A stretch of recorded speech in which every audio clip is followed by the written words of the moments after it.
Greetings everybody and welcome back to another tutorial.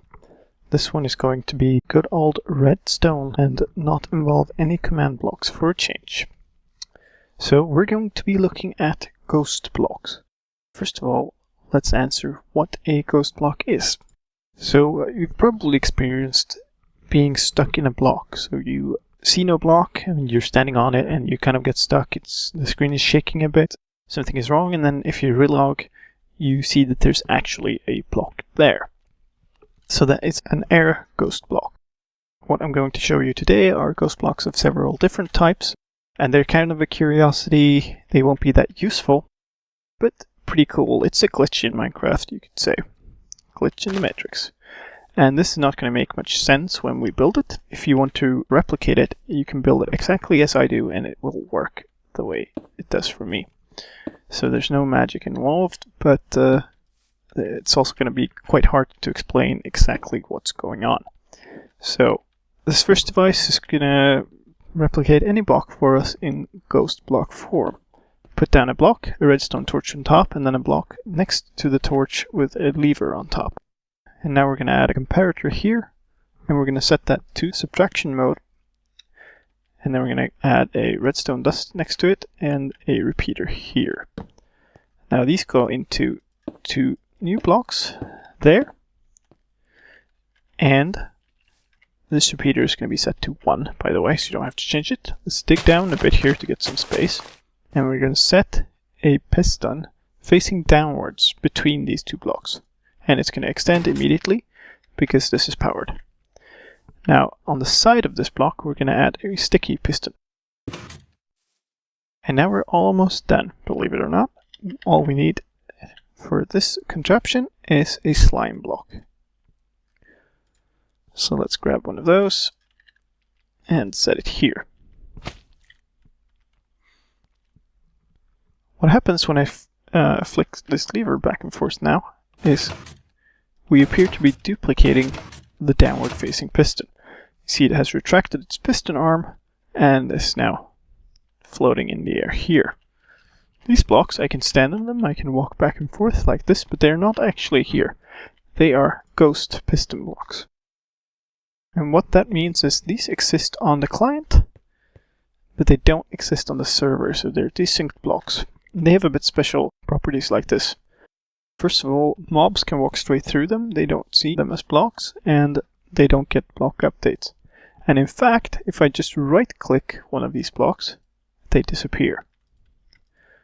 And if I right-click the one I'm standing on, I'm going to fall. So that's a way to make ghost blocks of piston blocks. So that's a start, and now we're going to expand on that. So we're going to add some more space here, and redstone dust here, repeater set to 2 ticks here, dust again. And then off the side of this dust, we're going to set a sticky piston facing this way. And then here in the space next to the sticky piston, we're going to put any block that we want to duplicate. Let's duplicate a diamond block, for instance, because who doesn't want lots and lots of diamonds? Now, if we run this again, let me get a better angle at that. You can see that the blocks we're now duplicating are diamond blocks. And we're pushing them on like so. And if I right click them, regardless of what I'm holding, they disappear. And you see the item I'm holding and clicking with behaves sort of like if I was clicking that space. So these don't actually exist on the client, and let me show you that in more detail by giving myself a pickaxe. And then going into game mode survival, and then mining one of these. And you see that they don't actually drop any blocks, so this is not actually a way to duplicate diamond blocks. And in fact, even in survival, if I right click this block, it disappears. So there are several other things we can do with this. Oh, let's go back into game mode creative. So blocks don't really get updated properly when they are ghost blocks. Oh, that's not what I meant to do. This goes here.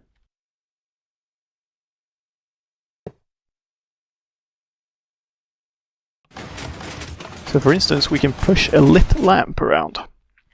Now obviously this block isn't here, it's not going to actually affect the light level here. It's going to look like it, but it's not going to affect the light level in terms of spawning mobs and such. But now I can right click these things. This one is actually a lamp. But now I appear to have a lamp that isn't powered by anything. The thing with these blocks is if you log out and log back in, they're going to reset to their true form, which in this case is an air block. And that also happens if you cause too many block updates in the same section, and a section is a 16 height piece of a chunk, which is a 16 by 16 area in XZ.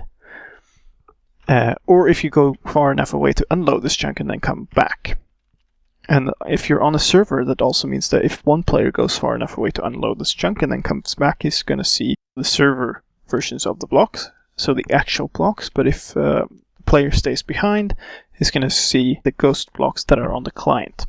So that's one way of duplicating blocks into ghost blocks. I'm going to show you another version now that is very simple. So we're going to have a block. Actually, let's put one more block there. We're going to have a block there, put a sticky piston on the side of that block off of that sticky piston. And I'm going to need some more stuff here. So we're going to put a regular piston off the block on top of it, rail in front of that, destroy the lower block and put a button on the underside. Now when I press this, these two are going to extend at once. And the question is whether the rail will get broken or get pushed. So if I press the button, you'll see that it got broken because it jumped off. Where did it go? Here. And I can pick it up. It was a separate item. But it was also pushed. So according to the server, the rail broke and got thrown off as an item, but on the client, this is a rail hanging in midair. And of course this doesn't update, so it's hanging in this kind of invalid way. And again, if I right click that, it goes away. Now what makes this contraption interesting isn't the fact that we can duplicate rails into ghost blocks, but the fact that we can push whatever else we want with the rail.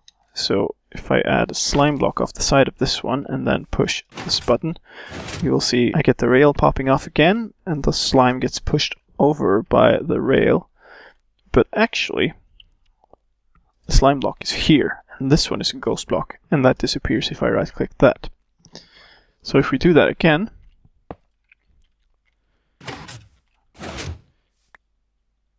now I have a ghost slime block and a real slime block next to each other. And ghost slime blocks actually have fairly interesting properties. They are one of the most useful. You see I'm kind of shaking a bit here, so there's something a bit iffy with this block, but I bounce just like I normally would on a slime block. And if I get some height on this thing and go to game mode survival, we're going to see something quite strange happen. So I get launched higher and higher and higher instead of having my fall dampened a bit more every time. So there are two notable things about that. One is that I get launched off like that, of course. The other is I actually took damage. So that's a bit weird. And here's another really strange thing that happens. If I'm standing on this ghost block for a while, and then I grab a potion of harming. Now, I've just been standing around on this ghost block for a while. Let's go game mode survival again. And I'm going to drink this potion of harming. And I get launched. And actually, the longer I've been standing on that block, the higher I seem to get launched. So that could be a useful property.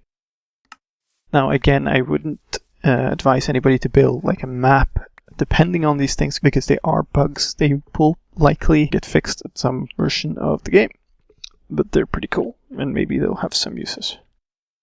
And of course, if you keep modifying these machines, you can create ghost blocks of any type from these by pushing them into other blocks. You can even create ghost air blocks, just like the one you tend to get stuck in on servers. But I wouldn't recommend it, because the only real use for them is that you get stuck. Anyway, that was 2 methods for creating ghost blocks in Minecraft, and a few cool things that you can use them for. I hope you enjoyed the video. Please leave a comment and let me know what kind of tutorials you would like to see in the future, and any suggestions for cool uses for ghost blocks. My name is slicedlime. Thank you for watching, and I will see you in the next one.